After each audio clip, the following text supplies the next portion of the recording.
Feminists say that their ideology is all about equality of the sexes, but the movement's real-world activism doesn't support that.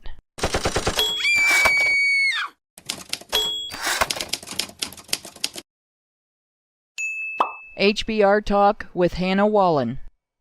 I've been watching feminist activists claw and tear at due process rights for 30 years. That fight has been gendered. They've worked very hard to limit the damage they've done to only instances where men face accusations of intimate partner or sexual violence against women. I've listened to them support these attacks by demonizing men as violent sexual predators. I've watched feminist researchers use deliberate bias in their work to manufacture statistics to support that demonization. I've watched them lobby into place changes in law and policy that force men accused of intimate partner and sexual violence to fight a guilty until proven innocent standard, then limit what exculpatory evidence they can present, and protect accusers against repercussions should they be caught using lies to try to obtain a conviction. It cannot be rationally argued that lobbying for laws to impose accountability on one sex while exempting the other from accountability is an effort to achieve equality of the sexes. It can't even be argued that it's about fairness, because the changes feminists fought for are designed to increase convictions of accused men regardless of actual guilt, while protecting female accusers regardless of whether their accusations are valid or criminally false. They advocated for the legal imposition of a double standard. It is by definition an attack on fairness and equality, in which they've demanded men's civil rights be infringed for women's purported benefit. But as reprehensible as that is, its implications are even worse. The civil right of due process isn't just about fairness. Fairness is important in a court of law, and it's part of what legal due process standards are created to uphold, but the civil right itself is actually a protection against government abuse of the otherwise powerless individual citizen. If an authoritarian ideology wanted to completely take over, dominate, and control the United States of America, civil rights protecting citizen dissidents against government retaliation create a solid, insurmountable barrier against their efforts. The most obvious is freedom of political speech, another civil right we've seen feminists attack. An authoritarian government cannot allow that freedom because it allows a citizen to challenge the actions and authority of governing bodies. This is why nations with totalitarian theocracies or dictatorships are so heavily censored. Censorship isn't the only way totalitarian governments smash dissidents, however.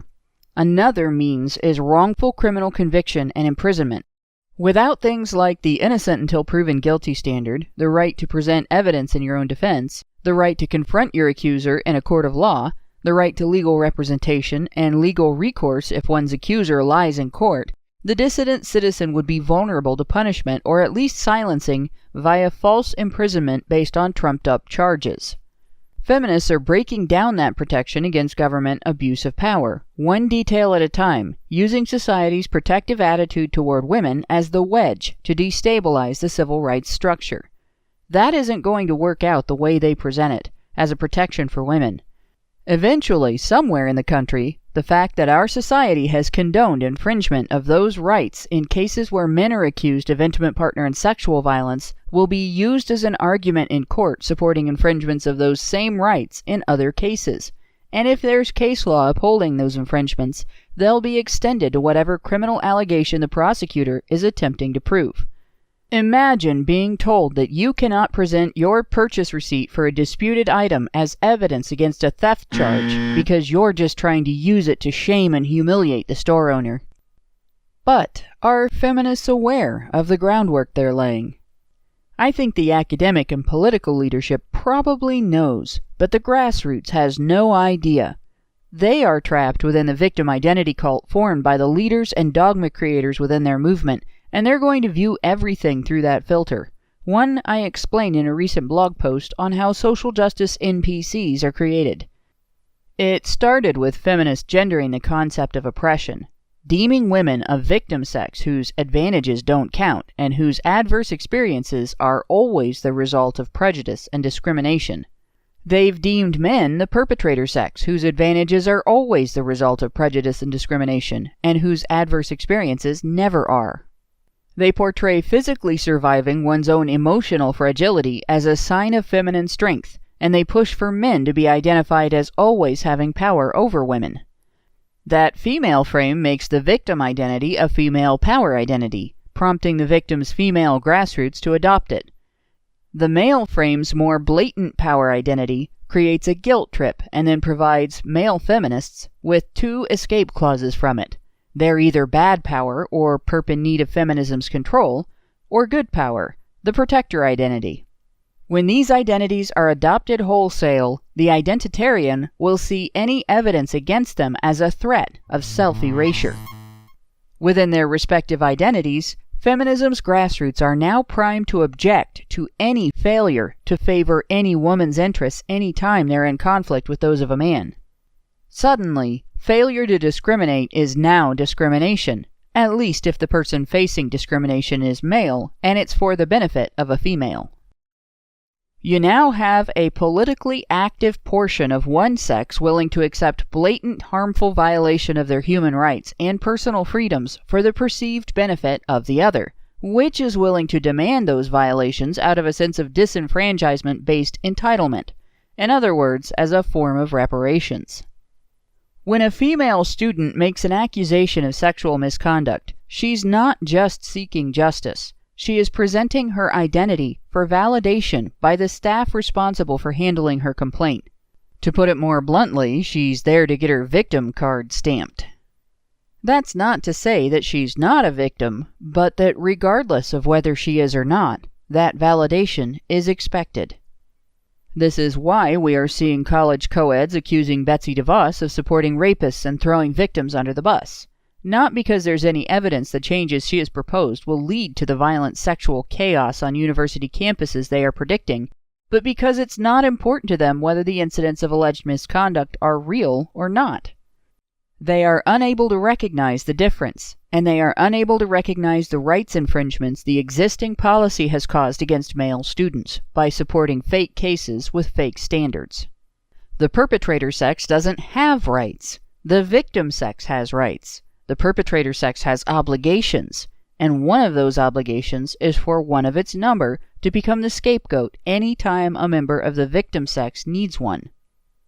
I expect glorious tantrums from university feminists and their academic and political leaders if any of the proposed changes become official. What will be really interesting, though, will be to see further down the line as the dire predictions don't come true.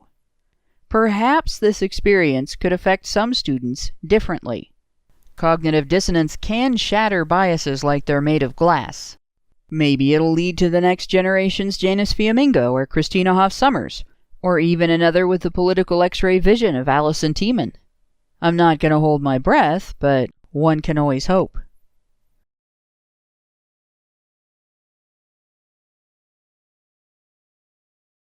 When my friend Roger's ex-wife stabbed his niece's dog, family court finally issued a restraining order against her, but police refused to enforce it. Roger's ex-wife filed blatantly false charges, got caught lying to police, perjured herself, and even stalked him and his witnesses, all while a biased court turned a blind eye. It took myself and a whole team of his other friends working together around the clock to protect him from further false accusations and to put a stop to her abuse.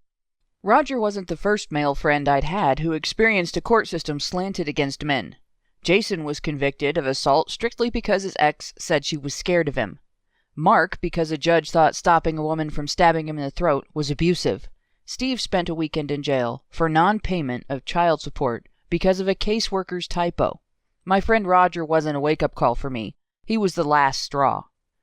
Witnessing false accusations against friends in multiple jurisdictions in multiple counties made it obvious that this was an area of systematic institutionalized discrimination against men, one that blindsides them all too often, with life-wrecking force. I learned the importance of documentation, of seeing through and exposing false framing and other forms of deceit, and countering victim narratives used to disguise glaring fabrications as legitimate complaints. I sought out men's rights forums to share the tools I had seen work against false accusations, and soon realized that the false accusations I witnessed are a symptom of a larger, broader pattern of lies. Men stand wrongly accused of the ill-defined crimes of patriarchy, of privilege, and of toxicity.